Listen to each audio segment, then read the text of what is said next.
さっさと逃げる。ならん。これより四方一丁の人間全員。 Some moments in anime make us stop and stare at the screen while holding our breath. You know what I mean? These cold moments come when the character walks in completely unfazed by chaos, destroying everything that's causing trouble and walks on their way. You definitely get the goosebumps. So let's take a look at the moments in anime that were cold AF.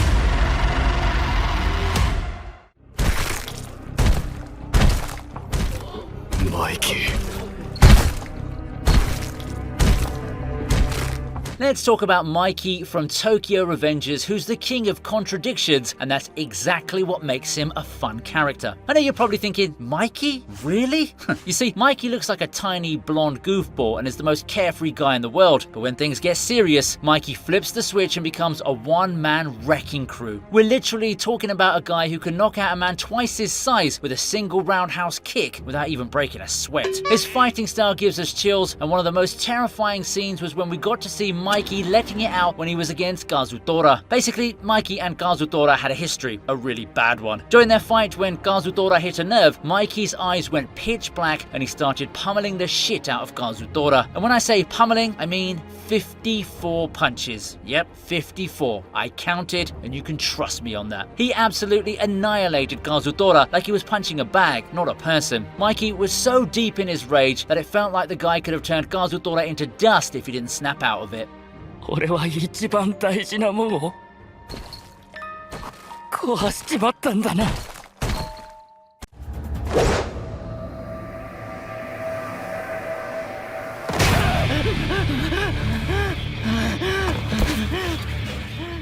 Next, we have King, aka Takashi Ando from Ikebukuro Westgate Park. He's literally the definition of a guy who knows how to hold down the streets while keeping his cool at a solid 10 out of 10. You can feel the vibe change instantly when he walks on the scene. King isn't your typical over-the-top gang leader. He's the kind of guy who handles business with a calm and confident aura that makes you wonder if anything can rattle this guy. You see, King doesn't resort to using force most of the time because he's got that kind of reputation that straightens people up instantly. However, when it comes to threatening somebody, he makes sure they're traumatized for life. For instance, there was a moment when King needed some info about the Hammer brothers from a guy. When the guy refused to talk, King casually tossed a hammer into the air, and right before it came crashing down on the guy's head, King caught it at the last second. But you see, King never planned to hit him. The threat alone was enough to shatter the dude's nerves. The guy's life probably flashed before his eyes in that split second. もういいだろう。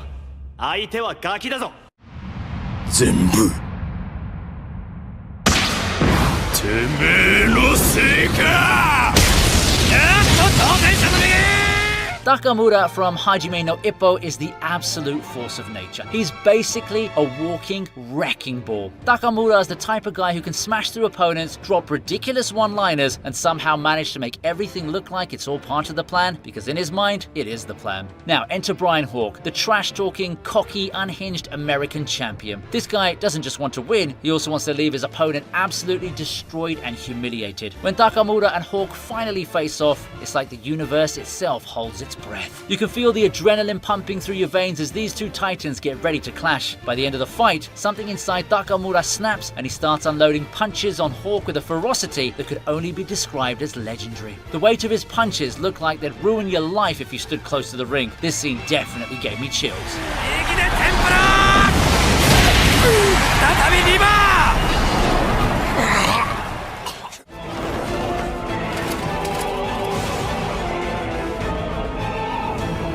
Moving on to a guy who was just a regular dude playing an MMORPG, but now he's an all-powerful skeletal lich who commands legions of loyal followers. He's the type of guy who could obliterate entire armies but is still concerned about maintaining his cool overlord persona and keeping up appearances. When it comes to battles, he's the absolute mastermind who loves planning elaborate schemes. This guy isn't only about brute force. His appearance alone would leave you feeling stunned with fear. There's this iconic scene in the anime when Ainz makes his epic entrance against the lizard men by not just freezing the ground beneath them, he straight up froze their hopes and dreams along with it. He's not just there to defeat them, he's there to put on a grand spectacle. His arrival feels more like a royal procession than a battle, and honestly, no complaints there. That's exactly how a villain as powerful and terrifying as Ainz should make an entrance. Also, this is one of the scenes where the anime does justice to the light novel. 知らない。あなもしれないわ。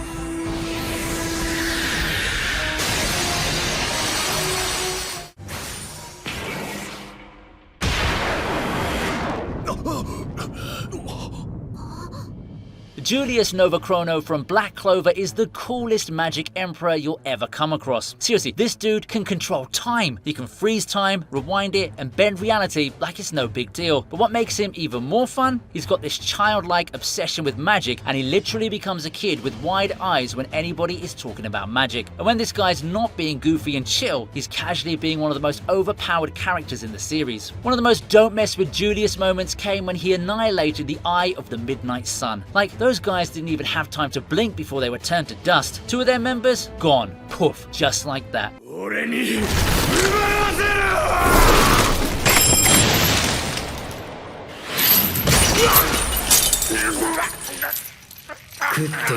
Imagine someone having an accidental glow-up. That's Garneki Ken for you. That bookish, shy guy got his life turned upside down after a date with a ghoul named Rize. A few things happened, and Garneki ended up with her organs inside him, turning him into a half-human, half-ghoul. But things get more intense when Jason, a sadistic ghoul, gets his hands on Garneki. For days, Jason puts Garneki through unimaginable pain, all while counting down from 1,000, a twisted game Jason plays where he breaks Garneki's fingers over and over again, letting them heal and then repeating the process. And thanks to that torture, Garneki snaps and turns the tables on Jason. Garneki's newfound resolve is terrifying, and he proceeds to absolutely decimate Jason. He doesn't just beat him, he tears him apart, both physically and psychologically, showing no mercy whatsoever. This moment marks the birth of a new Garneki, one who's no longer the scared, weak boy we met at the beginning, but a handsome, white-haired ghoul who's fully embraced his darker side to survive.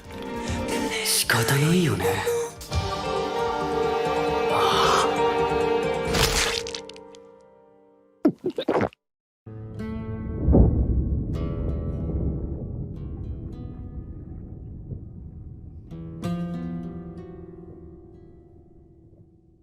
Next up, we have Guts from Berserk. How much can one guy take kind of guy? Guts is a force of nature wrapped in anger, trauma, and pure willpower. This guy was literally born on a battlefield, found as a baby under his mom's hanging corpse, and from that moment on, life was like, yeah, I'm gonna make things as hard as possible for you. One of the coldest moments in Berserk, the infamous 100-man fight, where Guts goes full hammer blender mode. Alone, outnumbered, and surrounded by a literal army of 100 men, Guts doesn't flinch. He doesn't even hesitate. Instead, he charges in with that giant slab of metal and proceeds to turn every single one of them into minced meat. Literally gives me chills.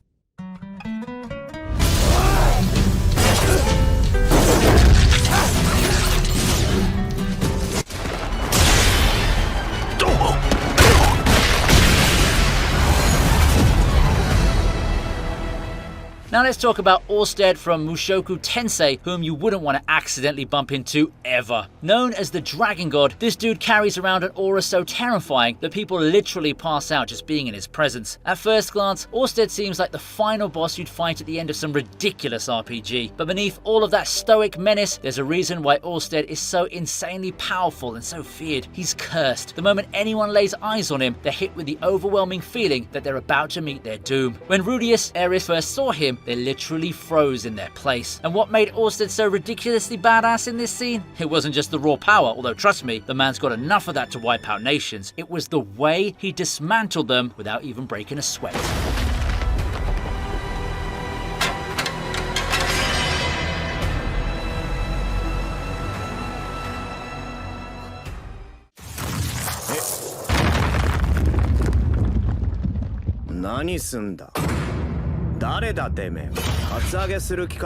Moving on to our Baldy from One Punch Man, who has the most casually overpowered ability in all of anime. Though Saitama's overpowered abilities are shown in many chilly moments, the one I want to talk about today involves Garo. Garo is like the guy who got tired of being the punching bag and decided to become the one doing the punching. He's the hero hunter with a personal vendetta against the whole superhero establishment. When Garo comes across Saitama, he instantly knocks him out. Saitama doesn't even bother with his classic one-punch KO. No, this time he just gives Garo a casual chop and bam! Garo is knocked out cold. Isn't it hilarious how Garo made himself look like an unstoppable force in the episode, only to get knocked out by a single chop from Saitama? 買い物の邪魔すんな。すいません。これください。3000円です。2435、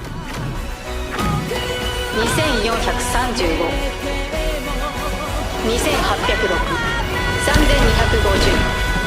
Next up, we have the chillest blob of slime in the history of anime. I mean, this guy started out as a regular old salaryman, got stabbed, and then got reincarnated into a slime. You'd think being a slime would be a downgrade, but not for Rimuru. No, he quickly goes from a gooey blob to a god-tier entity. One of the cold AF moments involving Rimuru is his rage against the soldiers of the Falmouth Kingdom. They killed the citizens of Tempest, including Shion and Gobzo. Rimuru needed to kill 10,000 humans to become a demon lord, and the Falmouth army was the perfect target for payback. Instead of brutal torture, Rimuru used his skill Megiddo to deliver swift, merciful headshots, wiping out the army in seconds. Even the kingdom's strongest soldiers couldn't do anything but wait for their inevitable demise. The scene literally felt like a nightmare, and we get to see Rimuru's terrifying side that we've never seen before. 4729、4214、4803、5575。Let's move on to Shadow aka Sid Gageno, the most over-the-top character that you're ever gonna see. But hey, his Chunibyo antics are quite fun. Sid's whole deal? He doesn't just want to be strong, no. He just wants to be the guy lurking in the shadows, secretly controlling everything without anyone realizing it. When he's in his shadow persona, he's got this whole dark, mysterious overlord vibe going, casually one-shotting enemies and making them question their entire life choices. Meanwhile, everyone around him is losing their minds, thinking he's some kind of omnipotent being when really,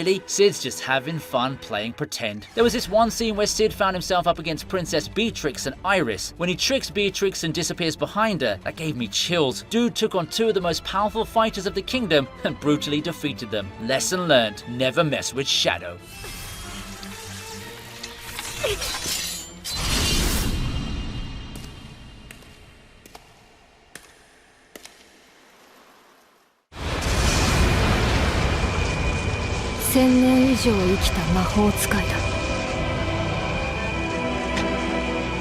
Let's talk about one of the calmest, collected, and coolest elves you ever see in your life. Yes, I'm talking about Frieren, who's loved by fans all over the world. Then there's Aura, the self-proclaimed axe of the demon army. Aura is one of those villains who loves to gloat about how invincible she is, walking around like she owns the place. She's got this whole "fear me, puny mortals" attitude, which makes it even funnier when she runs into Frieren. You see, Aura has this terrifying power where if she possesses more mana than her opponent, she can control their body using her scales of obedience. She thought she could overpower Frieren, who constantly suppresses her mana because it's basically off the charts. When Frieren unleashed her mana, Aura realized she screwed up. Frieren destroyed Aura most chillingly, telling her to kill herself, which she had to obey. Frieren didn't have a sleeper build, she had a whole comma construct.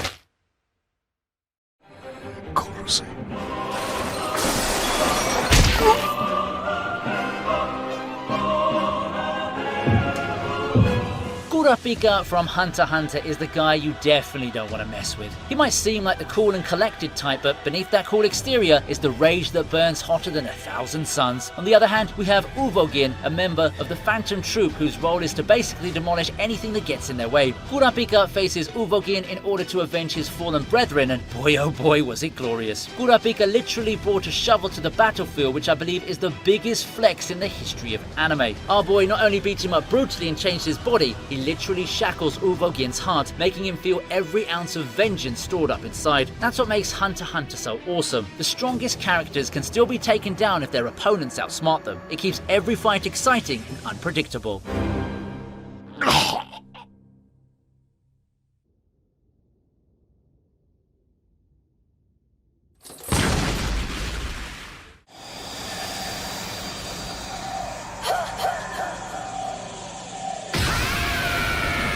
Let's talk about the epic battle between Goku and Kefla, who's the fusion of kale and cauliflower, two Saiyan warriors who are already bursting with power. His fight is nothing short of a high-octane spectacle that could only be described as one of the coldest and most electrifying battles in anime history. You see, Kefla believes that she can overpower Goku now and that his attacks are weak only to be humbled in the end. Now, Kefla in this form was extremely powerful, to the point that if Goku got hit by one of her attacks, he would have been completely annihilated. But our Saiyan warrior isn't isn't scared of any of that and hits one of the nastiest backflips over her beam mid-air and nukes her off with his divine Kamehameha right on her face. Moral of the story, just quit yapping if you're fighting against Goku. You'll only be digging yourself a grave.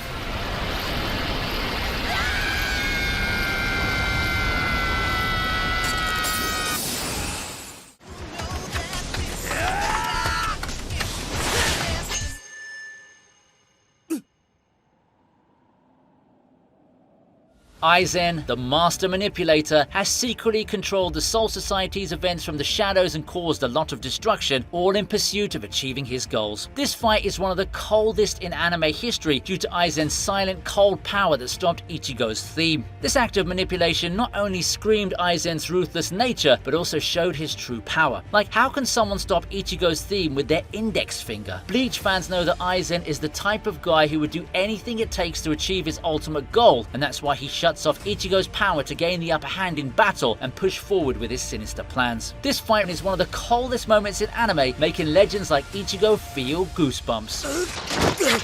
腰から下を切り落としたつもりだったが、浅かったか。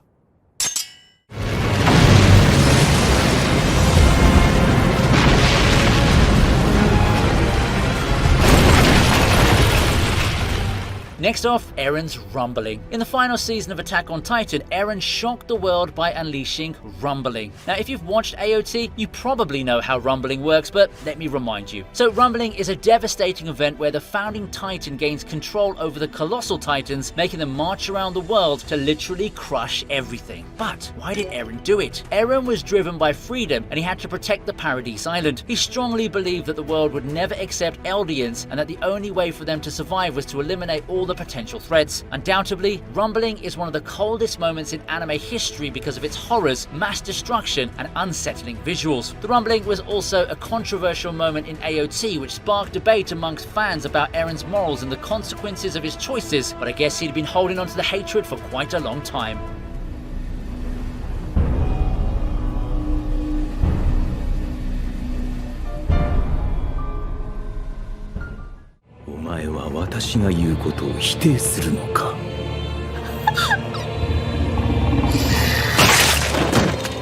Moving on to Muzan, a cold demon king who killed the lower demon moons without any hesitation. Why, you ask? Well, because he's a cold-hearted demon who was also frustrated at the time he killed those lower moons. He didn't kill them because he was angry at their weakness, but because he was frustrated at Rui's death. He thought they were incompetent anyway, so why exist further? This moment stands out as one of the coldest moments in anime because of Muzan's lack of empathy towards his subordinates and the horrifying ways he deals with emotions. Instead of showing his emotions and crying out of grief for Rui, he chose cold-blooded murder. The fact that he got rid of the lower demon moons without any hesitation or remorse speaks a lot about his demonic ruthlessness. There's no way he's one of those misunderstood villains. He's just plain evil. Well, too much for a bad boy, nonchalant man, ladies.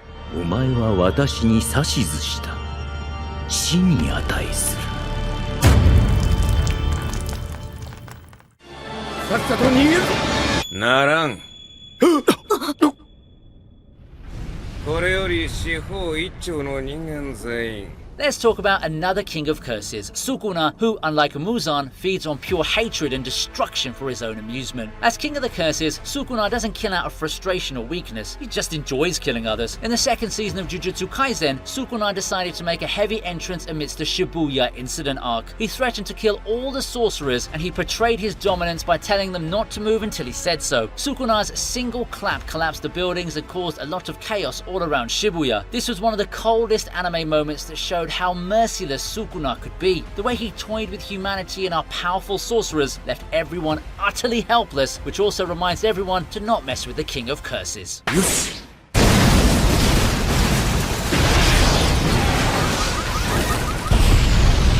Alright, we've reached the end of today's video. What do you think about it? Did you get chills or not? Let me know in the comments which was your favourite moment, and if you think I've missed out any particular moment, then be sure to let me know. You've got to do that. If you're craving something more, may I recommend this video on the top 20 most legendary and satisfying punches in anime. If you've got any particular suggestions or topics that you'd like me to cover, you can share them in the comments too. Thank you for joining me today. I'll see you soon.